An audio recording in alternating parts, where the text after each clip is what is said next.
Pues la semana pasada Fabián abría esta serie de esta carta maravillosa a los colosenses, solo que, vean, es una carta tan densa, profunda, altamente teológico, que de verdad es imposible para mí abarcar el capítulo 2 en 45 minutos, 40 minutos. Entonces voy a enfocarme en una porción. Eso es la propuesta a los predicadores. Yo les dije, vean, busquen de ese capítulo algo que Dios quiera hablar. O sea, busquen, enfóquense en una porción.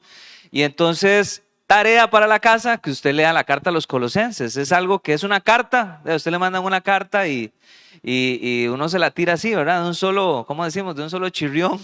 Entonces, trate de leer de verdad en su casa la carta a los colosenses, o por lo menos vaya con nosotros semana a semana. Ya abarcamos el capítulo 1, entonces leas el capítulo 1. Vamos a abarcar el capítulo 2 hoy, entonces usted lee el capítulo 2. Decir que la otra semana hacemos un parón por la visita que tenemos de el pastor Ricardo Salazar, que es mi pastor, y su esposa Giselle. Van a estar por acá. Vean, es una oportunidad extraordinaria. Siempre es una oportunidad extraordinaria para invitar a alguien a la iglesia. Pero esa es una oportunidad de verdad de lujo. Ellos son, o sea, Dios da dones, no para ellos. Los dones son para la iglesia, para bendecir la iglesia.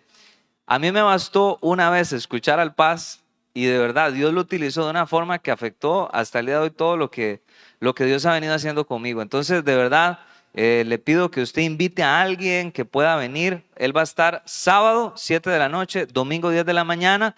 Y el domingo, la única cosa diferente del programa del sábado es que al finalizar la enseñanza, inmediatamente pasamos aquí a una piscina y vamos a tener los bautismos, si Dios lo permite, un día maravilloso. Entonces, sin más, Colosenses capítulo 2, vamos a leer del versículo 9 al 15. 9 al 15. Perdón, estamos transmitiendo. Saludos a cada persona que está ahí el día de hoy. Esperamos que este mensaje sea de bendición también para ti en el momento que lo escuche. Como dice un influencer por ahí, buenos días, buenas tardes, buenas noches, en el momento que sea. Bien, dice el versículo 9, porque toda la plenitud de la divinidad habita en forma corporal en Cristo, y en Él, que es la cabeza de todo poder y autoridad, ustedes han recibido esa plenitud. Además, en Él fueron circuncidados no por mano humana, sino con la circuncisión que consiste en despojarse del cuerpo pecaminoso. Esta circuncisión la efectuó Cristo. Ustedes la recibieron al ser sepultados con Él en el bautismo. En Él también fueron resucitados mediante la fe en el poder de Dios, quien los resucitó entre los muertos. Antes de recibir esa circuncisión, ustedes estaban muertos en sus transgresiones. Sin embargo, Dios nos dio vida en unión con Cristo al perdonarnos, ¿cuántos pecados? Todos. Gracias a Dios por eso. Hay gente que cree que fue como uno, nada más. Al perdonarnos todos los pecados y anular la deuda que teníamos pendiente por los requisitos de la ley. Él anuló esa deuda que nos era adversa, clavándola en la cruz. Y termino aquí con el verso 15. Desarmó a los poderes y las autoridades y por medio de Cristo los humilló en público al exhibirlos en un desfile triunfal. Padre, te doy gracias esta mañana por, Señor, tu presencia en medio nuestro, por el milagro, Señor, de el sacrificio de tu Hijo Jesucristo en la cruz. Gracias, Señor, porque sé que nos has traído a este lugar. Te pido, Señor, que cada corazón esté dispuesto, que tú puedas tocarnos, Señor, una vez más, afectar completamente nuestra existencia para poder, Señor, crecer más en ti, para poder hacer tu voluntad, Señor, y descubrir la obra maestra que has soñado para cada uno de nosotros contigo. En el nombre de Cristo Jesús, amén y amén. Vean, ayer contaba una historia, pero yo no sé cómo le va usted cocinando en su casa. Aquí hay algunos cocineros. Chris es un cocinero brillante. Jason es cocinero también, se la juega. Bueno, yo tengo algunas recetas, Jason, tal vez no como usted, ni como Chris, pero una de las cosas que a mí más me gusta, y de verdad alguien puede decir que eso no es cocinar, pero a mí me gusta hacer sándwiches. Y los hago bien, o sea, los hago bien. Me encanta hacer sándwiches de verdad que yo sienta que estoy tostando una parte primero. No me gusta mucho cuando meten la lechuga y el tomate y lo ponen a tostar, sino que mejor se lo pongo después, ¿verdad? Para que esté fresco. Sí, vean, todo, sí, sí, es que sí, así es, ¿verdad? Me gusta a veces ponerle algo, hay unas papitas en medio como para que cuando yo mastique sienta un crunch ahí. O sea, de verdad, a veces sigo recetas, me gusta, a veces me pongo muy fino y me voy a ver embutidos que no sé ni lo que me estoy comiendo, pero como ahí dice que es español y no sé. Entonces, y una de las cosas que más me gusta cocinar, de verdad, es sorprender a mi esposa. A mí me gusta prepararle ahí la comida y yo hago como que no estoy viendo, pero estoy viendo a ver cómo va a reaccionar a lo que le estoy sirviendo. El asunto es que no es una vez, han sido varias veces que yo me esmero en ese sándwich, ¿verdad? Y se lo pongo ahí y Fer viene a la refri, o sea, ya yo lo preparé como una hora haciendo ese sándwich para que ella viva la experiencia en mi casa. Y resulta que cuando me doy cuenta, Fer viene y abre la refri y saca una cochina salsa de tomate o de chipotle que tenemos. Y cuando me doy cuenta, abre el sándwich y le echa un montón de salsa y lo vuelve y se lo empieza a comer. Y yo, pero todos los sabores y toda la cebolla caramelizada y el asunto que hizo, o sea, ya todo sabe esa cochina salsa y no puede ser. Ahora, ella no sabe el tiempo que yo duré haciendo eso. Yo la llamé, entonces ella vino, estaba ocupada. Ella en su cabeza está mejorando el sándwich. Es, uy, qué rico, le voy a poner salsa, ¿verdad? Y se va a traer la salsa. Y yo por otro lado no había que ponerle nada, Fer. O sea, estaba perfecto ese sándwich. ¿Por qué no lo probó bien, verdad? Bueno, a nosotros nos da gracia, pero eso es exactamente lo que muchas veces hacemos con el Evangelio. Dios hizo una obra perfecta en la cruz, pero por alguna razón nosotros creemos que le podemos echar salsa a eso, o le podemos añadir algo a eso. Y eso precisamente lo que hace es la religión. La religión, por lo general, o en general más bien, parte de la premisa, a usted le falta algo. Sí, Jesús, pero algo más hace falta.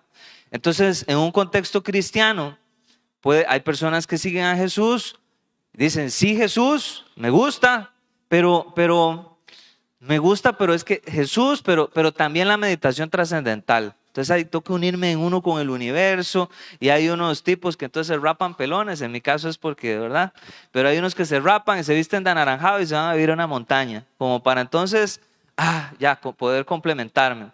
Algunos dicen, sí Jesús, pero sí, yo entiendo lo que él hizo en la cruz, pero siento como que le hace falta algo, ese sacrificio. Yo tengo que hacer algo, tengo que como ayudarle a Jesús, entonces voy a irme caminando de aquí hasta tal lugar allá en Cartago para yo poder ayudarle, como poder completar esa obra que él hizo, porque parece como que falta. Hay algunos que dicen, sí Jesús, pero yo tengo que bautizarme, es que no, es allá en el Jordán, ahí es donde yo me tengo que bautizar.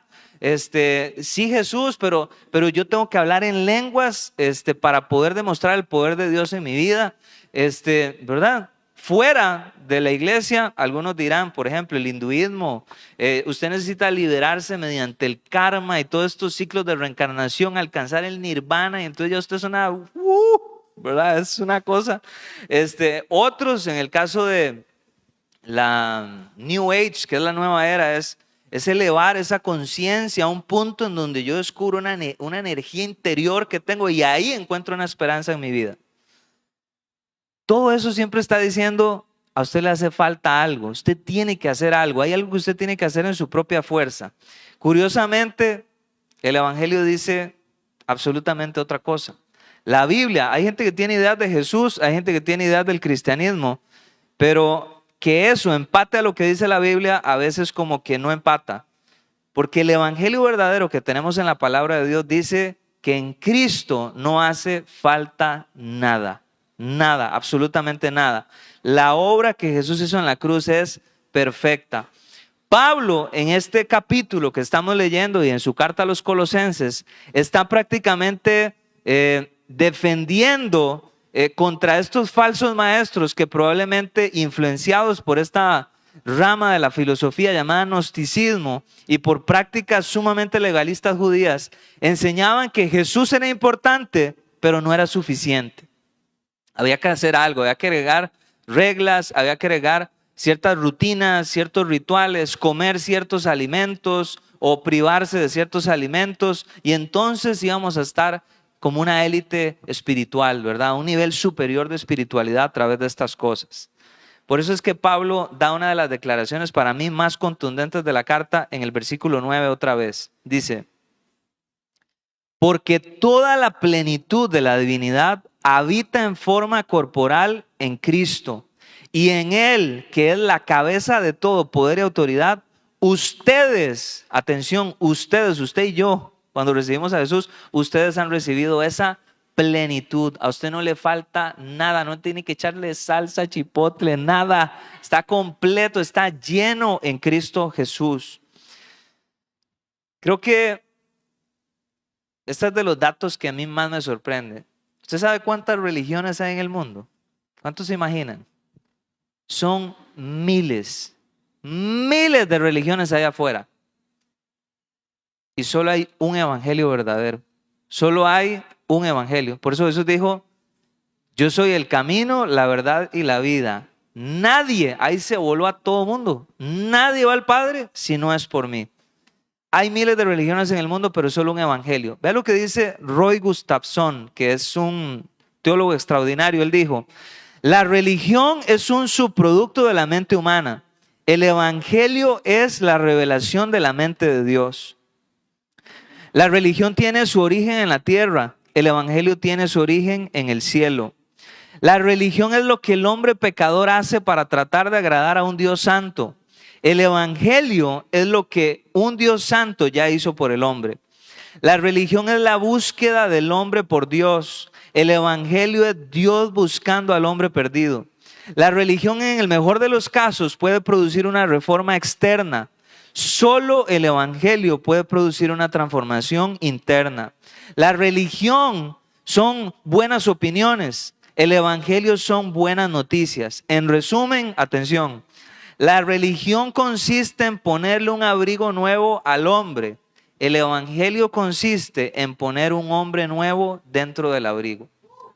Es interno. Roy Gustafson, les puedo pasar esa cita, es extraordinaria.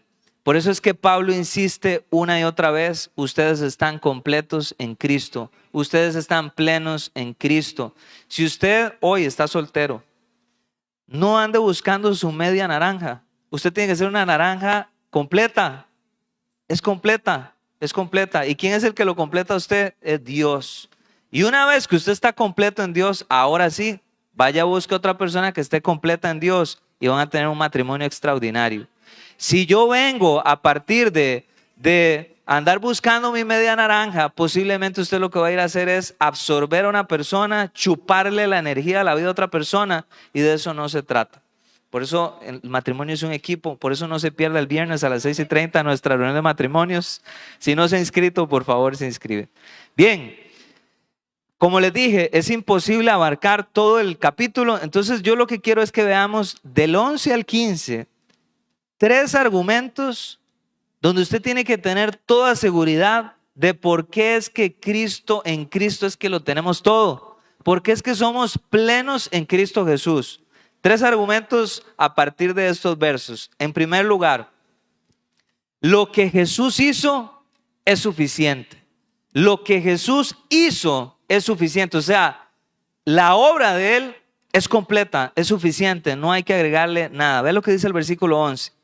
Además, en Él fueron circuncidados no por mano humana, sino con la circuncisión que consiste en despojarse del cuerpo pecaminoso. Esta circuncisión la efectuó Cristo. Ustedes la recibieron al ser sepultados con Él en el bautismo. En Él también fueron resucitados mediante la fe en el poder de Dios, quien los resucitó de entre los muertos. Pablo está mencionando 2 rituales, 2 ceremonias que había en ese momento en el pueblo judío. Son símbolos. Uno es la circuncisión y otro es el bautismo.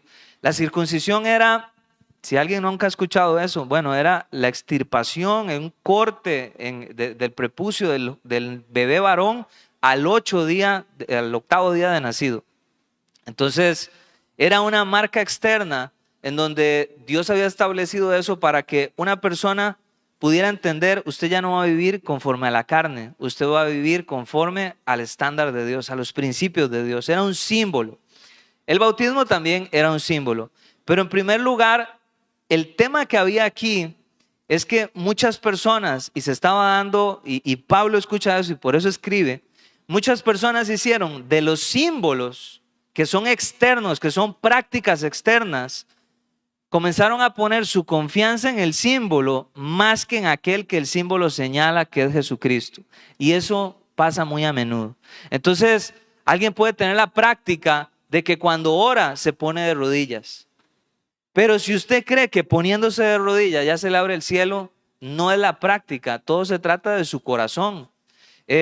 Otra vez, la circuncisión era un símbolo, pero nosotros a veces agarramos las prácticas y ponemos nuestra fe ahí. Entonces, si nos bautizamos, si asistimos a la iglesia tantas veces, si yo sirvo con esta frecuencia, si cumplo estas reglas, entonces voy a estar bien delante de Dios. Es como yo tengo que hacer para poder ser aceptado por Dios. No se puede, no se puede. Es lo que Él hizo ya que nos hace ser aceptados por el Señor. Es la obra de Él. Pero Pablo dice, si usted se va a circuncidar algo, circuncídese su corazón. La circuncisión no la hace el médico, la hace Cristo Jesús. Era una marca, pero Dios no está buscando personas marcadas. Dios está buscando personas con una transformación interna, un corazón para Él. Luego Pablo habla del bautismo, dice el versículo 12, sepultados con Él en el bautismo, resucitados mediante la fe en el poder de Dios. Vean, el bautismo es hermoso, es una ceremonia hermosa, es un ritual hermoso. Ayer contaba, para mí hay ciertas ceremonias que nosotros podemos hacer que me encantan. Por ejemplo, una es, la iglesia hace una boda, es una ceremonia que a mí me gusta. Yo decía, antes yo veía los besos de largo, ahora los veo de cerca. Me tiro ese besito aquí de primero, porque cuando caso una pareja y tengo la oportunidad ahora de estar más cerca. Pero a mí me gusta ese día, o sea, me gusta ver que dos personas van a dar un paso de obediencia a Dios. Me gusta ver que hacen de ese día algo diferente. Entonces, tal vez el tipo que nunca se ha puesto una corbata, un saco en su vida, ese día se lo va a poner porque, no sé, este día es diferente, ¿verdad? No me gusta cuando yo veo que una pareja entra, se están casando y entra, ahí dice la entrada, y entran como que están entrando a una tienda, así como, no, amigo, tómese, es un día diferente, entre con carácter, sabiendo lo que va a hacer. Es una ceremonia. El bautismo era una ceremonia. Luego se convierte en un mandato de Jesucristo, donde nos identifica con Él, pero es un símbolo. El bautismo no estaba diseñado y no está diseñado para salvar a nadie, porque no puede hacerlo. El único que puede hacer eso es Cristo Jesús. Es como, vamos a ver, este anillo de matrimonio, ayer ponía este ejemplo, este anillo de matrimonio es un símbolo de un pacto que yo tengo con mi esposa. Es un símbolo de que estoy casado con mi esposa. Pero si yo me quito el anillo, ¿qué pasa? Ya no estoy casado. Yo sigo estando casado, ¿verdad? Esto es un símbolo de mi realidad. Pero esto no crea la realidad. Esto es solo un símbolo, es una sombra de mi realidad. Al igual que alguien soltero, le ponemos un anillo de matrimonio, inmediatamente eso no lo hace que esté casado. Entonces, lo mismo ocurre en el bautismo. El agua no puede producir una vida nueva que solo Jesucristo puede producir. Entonces, cuando alguien entra al agua, lo que está diciendo es, yo morí con Cristo, estoy siendo sepultado con Cristo, y cuando sale del agua, resucito con Cristo también. De eso se trata. Por eso es que Pablo repite una y otra vez, en Él, con Él, todo gira alrededor de Jesucristo, no alrededor del ritual del bautismo, por decirlo así. Entonces, vean lo que dice el verso 12. En Él también fueron resucitados mediante la fe en el poder de Dios. No dice mediante la fe en el poder del agua, mediante la fe en el poder de la circuncisión, mediante la fe en el poder de la asistencia a una iglesia, mediante la fe en la capacidad de memorizar versículos. No dice eso, es la fe en el poder de Dios. El agua solo puede mojar a una persona. Usted se puede meter en la piscina la otra semana, quedarse ahí 32 horas hasta que le salgan branquias y los dedos se le pongan todos jupones, que eso no lo va a hacer justo delante de Dios. Solo la fe en Cristo Jesús puede producir eso. Lo digo porque esa es la diferencia entre la religión y el evangelio. La religión siempre está enfocada en cosas externas, en que el pelo por aquí, la mujer el pantalón no puede usarlo porque tiene que hacer el pantalón hasta acá.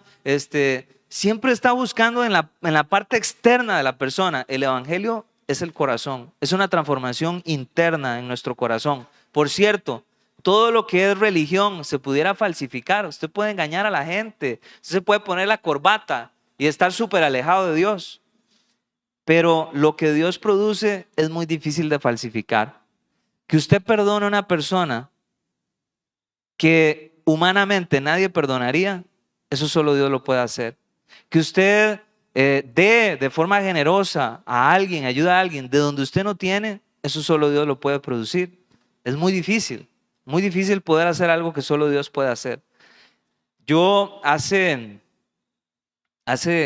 una semana o 2 semanas estuve invitado a hablar en una escuela, di una charla en la escuela líder de Pocora. Y ahí di la charla y luego que salí, entonces ya cuando me estoy montando en la moto, el guarda viene y me dice: pastor, un momento, bájese de la moto, le voy a robar unos minutos. Y yo vuelvo a ver, yo estoy tallado en tiempo y le digo: amigo, yo tengo que irme ya, pero ¿de qué se trata? Y me dice: no, es que es como usted oró. Y entonces ahí ya yo me bajo de la moto, ¿sabes? Un toque, ¿qué fue lo que pasó? ¿Verdad? Entonces él me empieza a decir: es que, ¿por qué algunos pastores como usted, porque él estaba ahí sentado, estaba todo el cuerpo administrativo, estaban los docentes, y me dice: ¿por qué cuando ustedes, algunos pastores oran, no oran como debe ser? Y le digo yo: ¿y cómo es, cómo debe ser? Tiene que orar el Padre Nuestro. Porque cuando a Jesús le preguntaron cómo había que orar, Padre Nuestro que estás en el cielo, santificado. Entonces yo le empiezo a decir, pregunta, usted me está diciendo orar como el modelo del Padre Nuestro, o sea, o me está diciendo que literalmente recítela. No, hay que recitar eso. Entonces ya yo vi el problema ahí, ¿verdad? Traté de apiármelo con varias cosas, pero no hubo manera. Entonces yo al final le dije: démonos la mano y solo le quiero decir algo. Recuerde que el Dios del cielo dice: yo no miro lo que mira el hombre, yo miro el corazón. Así sea que usted recite eso, si usted lo hace con conciencia y realmente usted tiene conciencia de cada línea que tiene ese Padre Nuestro, todo bien. Pero si usted recita eso como una lora que no sabe lo que está diciendo, esa oración no pasa ni siquiera al cielo raso. Y se echó una risilla y todo bien, terminamos bien, de verdad. Pero a mí lo que me llama la atención es esto: cómo alguien incluso puede poner fe en palabras nada más. O sea, estoy poniendo fe en una manera de decir cosas, como si fueran unas palabras mágicas. Hay que entender que esto es más allá. Esto es un asunto de corazón. Así que Pablo comienza diciendo: no necesitas otra ceremonia, no necesitas otro ritual, no necesitas agregar algo a la obra de Cristo, porque lo que Jesús hizo es suficiente. Lo que hizo fue suficiente. Punto número 2. Lo que Jesús hizo fue suficiente. Y en segundo lugar, lo que Jesús pagó es suficiente. Lo que Jesús pagó es suficiente. Miren el versículo 14. Dice, bueno, solo antes de leer el 14, el 13 termina diciendo que al perdonarnos todos los pecados, y dice el verso 14, y anular la deuda que teníamos pendiente por los requisitos de la ley, Él anuló esa deuda que nos era adversa, clavándola en la cruz. Él anuló esa deuda que nos era adversa, clavándola en la cruz. Este es uno de mis versos favoritos de toda la Biblia. Pablo cambia la imagen. Primero está hablando de rituales, gente que pone su fe en los rituales, y ahora está hablando de una deuda. ¿Hay alguien aquí que ha tenido alguna vez una deuda? Yo creo que todos hemos debido algo, ¿verdad? El recibo de la luz se nos pasó unos días. Hay gente que tiene deudas con Beto le presta, deudas de todo tipo, ¿verdad? Hay deudas saludables, se vale tener deudas saludables. Hay gente que así es la forma como se hace de una casa, un carro, y hay deudas tóxicas, ¿verdad? Tóxicas, dijo una señora. Hay deudas tóxicas, deudas que le roban la paz a alguien, deudas que pueden despertar a alguien antes de que la alarma del celular lo despierte. ¿Por qué? Porque estoy pensando en eso. Imagínese una deuda que usted no puede pagar. O sea, una deuda que no puede pagar. O sea, no le alcanza ni esta, ni la otra, ni la otra, ni la otra vida para poder pagar esa deuda. Pues eso es precisamente lo que usted y yo teníamos delante de Dios. Una deuda que no podíamos pagar. ¿Quién dice que teníamos esa deuda? Dios, porque Él estableció el estándar de cómo debe vivir una persona. Y el estándar tenía un nombre. ¿Usted sabe cómo se llama ese estándar? La ley. Dios dio una ley y la ley era precisamente el estándar de Dios. La ley no era mala, la ley era perfecta y ese era el problema para usted y para mí porque nosotros no somos perfectos por el pecado. Entonces, otra vez, la ley no era mala, la ley decía no mienta, eso es malo, no, eso es bueno, no mienta, pero nosotros mentimos. Dice no codicie y nosotros codiciamos. Dice ame a Dios con todo su corazón. Y si usted y yo somos honestos, muchas veces no hemos amado a Dios con todo nuestro corazón. Entonces, la ley no reveló que Dios fuera malo o que Dios era así. No, la ley reveló que nosotros necesitábamos un Salvador. Como si fuera poco, tras de que era imposible de cumplir, los fariseos complicaron aún más eso. Y entonces le metieron cientos de reglas humanas, un montón de rituales más, un montón de cosas más. Y entonces decían, si usted da tantos pasos el día sábado, ya usted está mal delante de Dios, ya está pésimo, todo lo hizo mal. Si usted arranca unas espigas de trigo o pasa así como ahí, no sé, ahí jugando ahí con las espigas de trigo y le rozan la mano, ya usted, eso es como trabajo. Entonces ya todo mal, está mal. Si usted escupía un sábado y la saliva hacía un surco en el piso, ya trabajó también, ya es todo mal delante de Dios, usted es, bueno, está lejos de Dios ya. Imagínense el miedo con el que ellos vivían. Por más que usted quisiera hacer algo, todo lo hacía mal, algo siempre salía mal. Me recuerda esa historia de este avión, que el avión despegó y era el primer vuelo automatizado, o sea, el primer vuelo eléctrico. Entonces se escuchó en las cabinas, damas y caballeros, bienvenidos al primer vuelo completamente electrónico. Acabamos de despegar electrónicamente y vamos a aterrizar electrónicamente. Una voz como robótica. Aquí no hay piloto, aquí no hay copiloto, no hay ingeniero de vuelo. Este vuelo es completamente electrónico. No se preocupe, absolutamente nada puede salir mal, salir mal, salir mal. Yo creo que algo así se sentía vivir en este sistema de reglas, este sistema complejo que ellos habían construido. Siempre había otra regla, siempre había otra obligación, siempre algo podía salir mal. Se convirtió en una religión donde todo salía mal. Entonces, Pablo dice que la ley nunca tuvo la intención de salvarnos. La ley solo mostraba la necesidad del Mesías, la necesidad de un Salvador. La ley es como un espejo. Yo me levanto por la mañana y tengo una ventaja sobre ustedes. Yo creo sobre todos, para ver, todos, sí, sobre todos.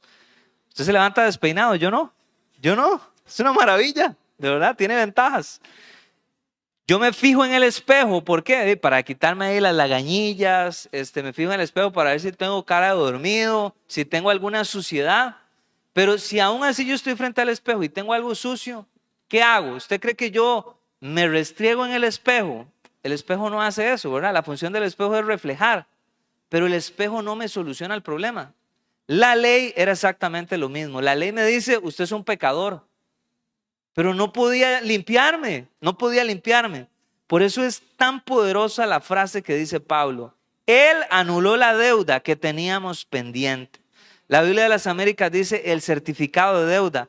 Imagínese un certificado donde está cada pecado que usted ha hecho, cada pensamiento tóxico, dijo la señora. No, cada pensamiento tóxico, cada pensamiento de envidia, cada pensamiento que usted ha tenido y ha entrado, no sé, el jefe, y entonces, uy, ahí viene ese animal. O entró los pensamientos con su suegro, los pensamientos, no sé, que usted haya tenido con el hermanito de la iglesia, que yo lo quiero, ¿verdad? Cada día donde usted y yo hemos transgredido la voluntad de Dios, todo registrado, cada segundo, cada día, vea, el martes, usted en tantas veces al día, aquí está todo, es un registro largo, gordo.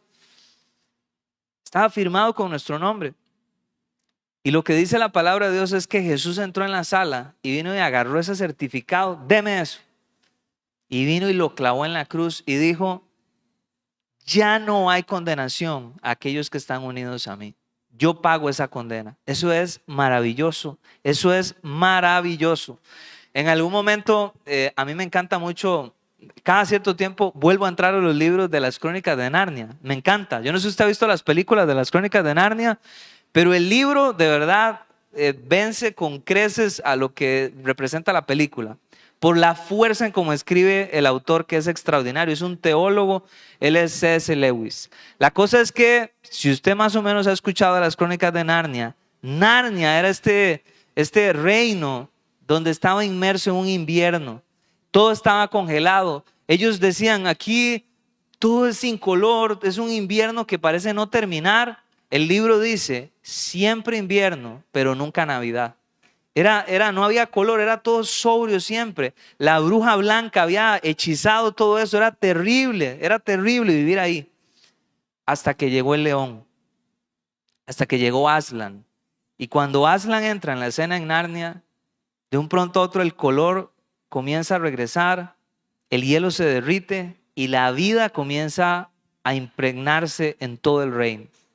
Eso es lo que hizo Jesucristo. Usted y yo pecamos. Acto seguido, un hechizo que parecía no terminarse. Es una naturaleza pecaminosa que nos acusaba incluso delante de Satanás. Y cuando Jesucristo vino y tomó la deuda que nos acusaban, tomó ese expediente grande y gordo, agarró esa factura y la clavó en la cruz, inmediatamente dijo, yo pago la deuda que ninguno de ustedes podía pagar. El cordero puro, limpio, sin mancha, que podía pagar eso una vez y para siempre. Su sangre suficiente. No hay que hacer, nadie puede hacer algo. Ninguna gota de uno de los animales anteriores, que eran un montón de rituales que se hacían, podía satisfacer ese sacrificio hasta que vino Jesucristo una vez y para siempre. Me encanta, me encanta. Billy Graham en algún momento dijo, si hubiera habido un periodista moderno en el momento donde Cristo entrega su vida en la cruz, seguramente el titular, si hubiera podido hacer un titular, sería: pecador recibe perdón y se va a vivir con el juez para siempre. Algo así es increíble. Solo antes de pasar al siguiente punto, yo quiero que usted recuerde una historia que está en Lucas capítulo 7. Jesús había sido invitado a la casa de Simón. Simón era este fariseo, pseudo fariseo más o menos, que está tratando de ver si cree en Jesús o no cree en Jesús. Medio le convence, pero entonces por eso lo invita a su casa. Aquí quiero tener a Jesús más de cerca, ¿verdad? Entonces lo invita a la casa. Cuando Simón invita a Jesús, resulta que Simón es como un pésimo anfitrión. ¿Usted alguna vez ha ido a un lugar donde no son muy buenos anfitriones, verdad? Un amigo decía, hay gente que no da pero ni del cuerpo, que no ofrece agua, no, nada, o sea, nada, es como, ¿verdad? Lo invita y ni le habla, ¿verdad? Hay gente que, ¿verdad? No es pésimo anfitrión. Bueno, este Simón era exactamente lo mismo. Simón invita a su casa a Jesús, pero ellos tenían costumbres. Cuando usted invitaba a alguien y quería hacerlo sentir especial, le ponía agua para que la persona se lavara los pies. Ellos andaban en sandalias y los pies se resquebrajaban ahí con la suciedad. Entonces les ponía agua ahí para que se lavara los pies. Los saludaba con un beso y ungía su cabeza con aceite. Qué costumbre más rara, en esos calores, a mí me echan aceite. Yo no puedo ni echarme bloqueador con el calor. Ahora ellos echaban aceite, era algo, una costumbre, les refrescaba, era algo que ellos se sentían bien. Simón no hace nada de eso con Jesús. Y en su lugar, Jesús ya entra, él está ahí. Y de un pronto a otro dice que una señora, una mujer, no sabemos la edad, entra a la casa de Simón, ahí está la gente, entra a la casa de Simón y se tira a los pies de Jesús, comienza a llorar, comienza a lavar los pies de Jesús con sus lágrimas, derrama un perfume. Y la Biblia dice que Jesús está escuchando los pensamientos de Simón. Y eso es impresionante. Y lo que Jesús está escuchando seguramente a Simón decir: ve esta vieja indecente donde entró a mi casa, ¿quién le dio permiso de estar ahí? Ve, se está robando el show. Esa es la ficha del barrio, ¿dónde está ahí? Aquí haciéndome el papel aquí en la casa. Jesús está escuchando eso. Y entonces Jesús vuelve a ver a Simón y le dice: Simón, Había una vez, le cuento una historia, dice, había una vez dos hombres que tenían una deuda. Ninguno de los dos podía pagar. Uno debía mucho, otro debía poco, pero los dos debían. Y no podían pagar, ninguno podía pagar. Y en eso un día el hombre al que ellos le debían decidió perdonarles la deuda. Ya no me deben nada, ya no me deben nada. Simón, ¿cuál de los dos usted cree que va a estar más agradecido con el hombre que les perdonó la deuda? Y Simón dice, seguramente al que más se le perdonó. Bingo, le dice Jesús, es cierto. Pero ahora se trae la historia a lo que está pasando ahí. Y le dice, Simón, esta mujer, desde que yo llegué, no ha dejado de besarme los pies. Simón, desde que yo llegué, ella con sus lágrimas enjuagó mis pies, los lavó y derramó un perfume sumamente caro sobre mis pies. Simón, ella está reconociendo que ella no puede pagar. Pero usted, yo vine aquí, no me diste un beso. Yo llegué aquí, no pusiste agua para mis pies. Yo vine aquí, no ungiste mi cabeza con aceite. No soy un invitado para ti. Me parece que usted, como que usted sí puede pagar. No sé cómo va a ser, pero es que no puede. Pero es alguien que está reconociendo que como que es autosuficiente, como que él sí puede. De la misma forma hoy hay muchas personas que viven como Simón. Hay gente que vive su vida como si ellos pudieran pagar la deuda que solo Jesucristo pagó en la cruz. No sé cómo van a hacer, porque cuando usted rechaza lo que Jesús hizo en la cruz, automáticamente queda condenado. Porque nadie puede pagar esa deuda. No se puede, no se puede. Por eso Jesús viene, muere, abre la puerta para que alguien pueda poner su fe en Él y quede esa deuda saldada.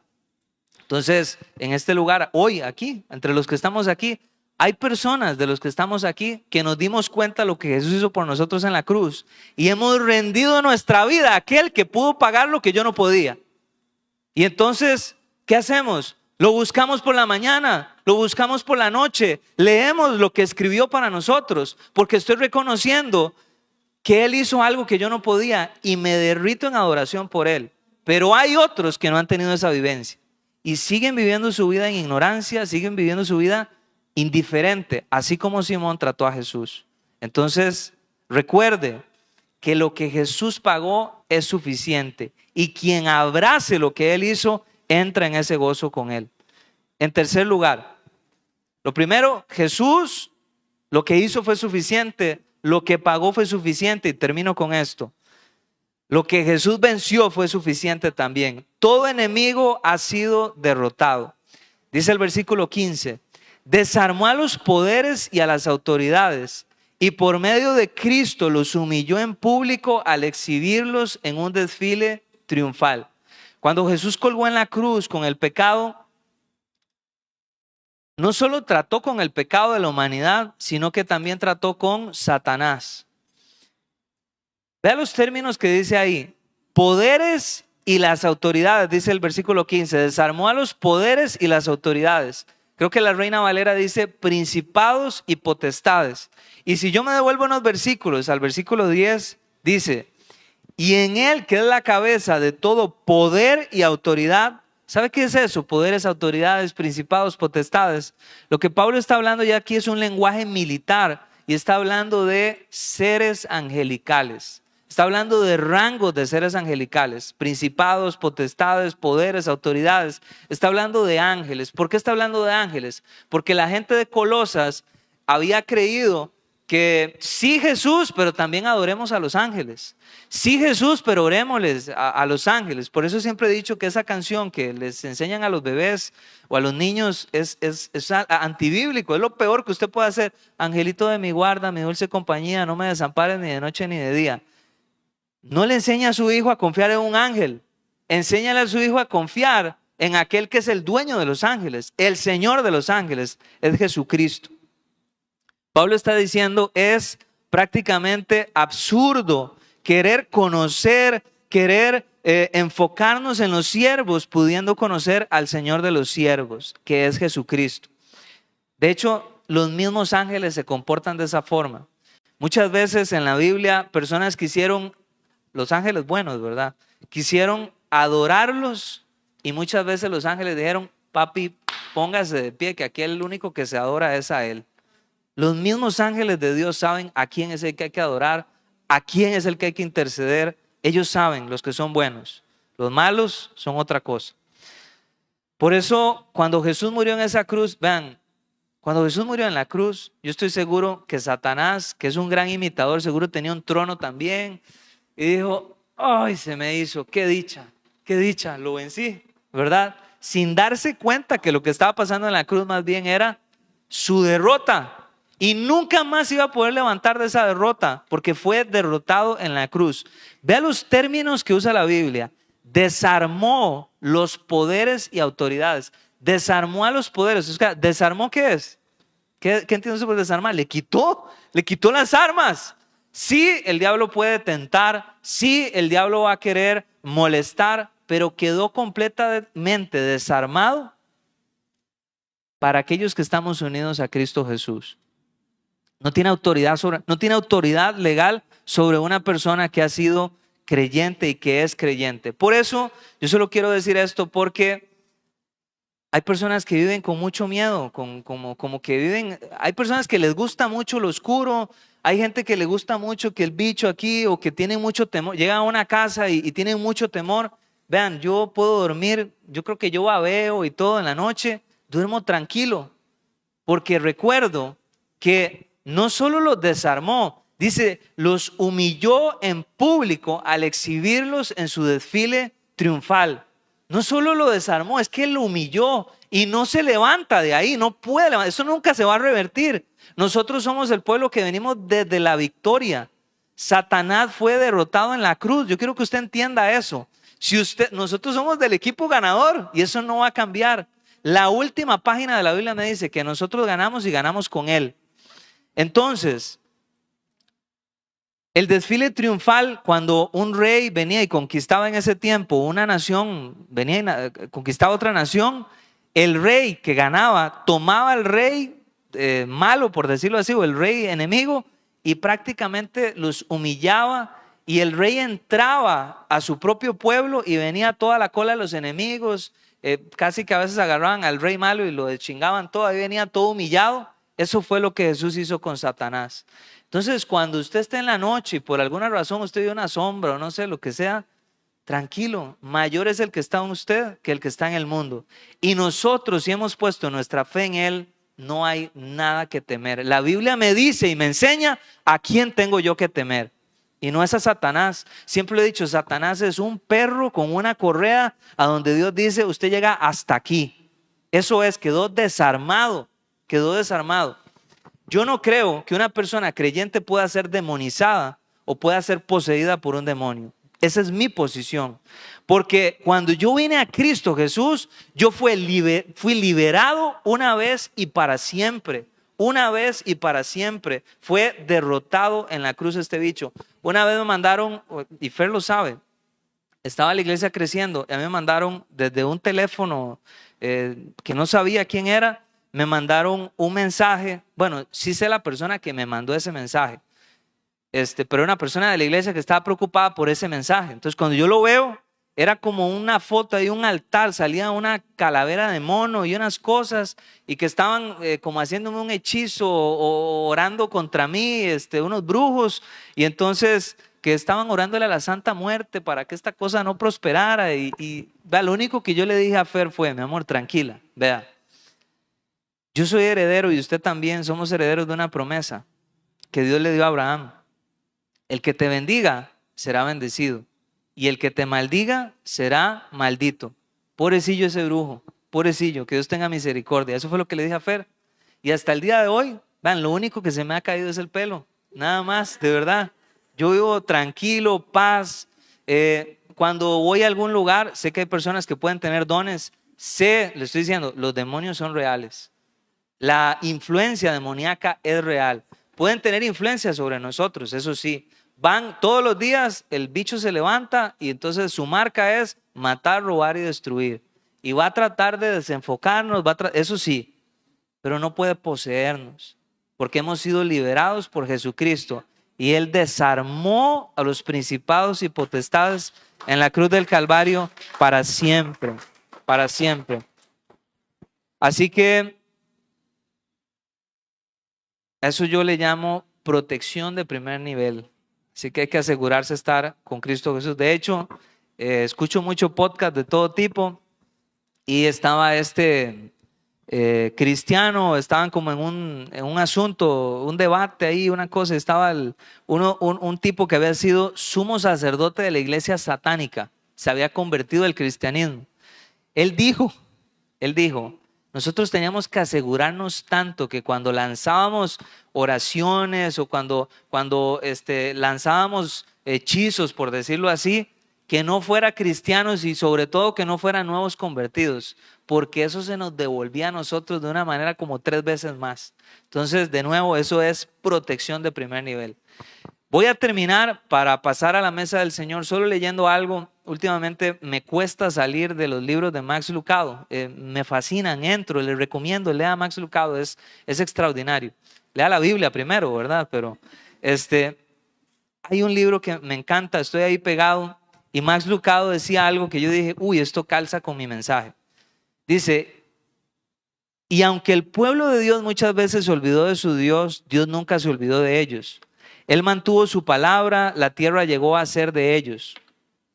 Dios no se rindió, Él nunca se rinde. Dice, cuando José fue arrojado a un pozo por sus propios hermanos, Dios no se rindió.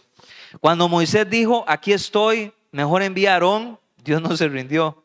Cuando los israelitas ya liberados prefirieron la esclavitud de Egipto en lugar de la tierra donde fluía leche y miel, Dios no se rindió. Cuando Aarón estaba fabricando un Dios falso en el mismo momento en que Moisés estaba delante de un Dios verdadero, Dios no se rindió.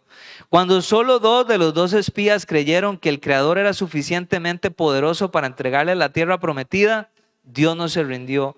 Cuando Sansón susurró sus secretos a Dalila, cuando Saúl rugía de ira persiguiendo a David, cuando David conspiró contra Urías, Dios no se rindió. Cuando la palabra de Dios yacía olvidada y los ídolos del hombre brillaban resplandecientes, Dios no se rindió. Cuando los hijos de Israel fueron llevados al cautiverio, Dios no se rindió. Él pudo haberse rendido, pudo haberles dado la espalda, pudo haberse alejado de aquella miserable humanidad, pero no lo hizo, no se rindió. Cuando se hizo carne y fue víctima de un intento de asesinato antes de cumplir los 2 años de edad, no se rindió. Cuando la gente de su propio pueblo quiso arrojarlo por un precipicio, no se rindió. Cuando sus propios hermanos se burlaban de él, no se rindió. Cuando fue acusado de blasfemar contra Dios por personas que ni siquiera temían a Dios, no se rindió. Cuando Pedro lo adoró durante la cena, pero luego lo negó junto al fuego, Dios no se rindió. Cuando escupieron su rostro, él no respondió escupiendo. Cuando lo abofetaron, él no devolvió el golpe. Cuando un látigo desgarró sus espaldas, él no se devolvió para ordenar a sus ángeles que le arrebataran el látigo al soldado y se lo hicieran tragar a ese hombre.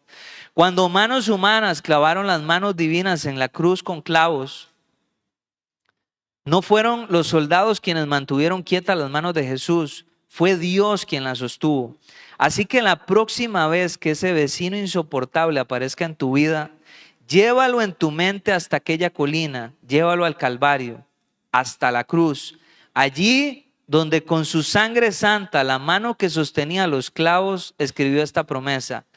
Dios entregaría a su único hijo antes de darse por vencido por usted y por mí. Qué gran verdad es esa. Y solo quiero decir que es realmente, y quiero que usted tenga conciencia de eso, es una afrenta, es un insulto creer que yo puedo añadir algo a esta obra de Dios. Es una obra que solo Dios puede hacer y es una obra que no necesita nada más. Es un regalo, por eso se llama gracia. Otra cosa es nuestro crecimiento espiritual, otra cosa es nuestro discipulado. Pero la puerta a la salvación para una persona, para un hermano, es obra de Dios, tiene nombre y eso se lo debemos solo a Él. Nada de lo que yo haga, ningún libro de autoayuda, nada puede hacer lo que solo Jesucristo puede hacer.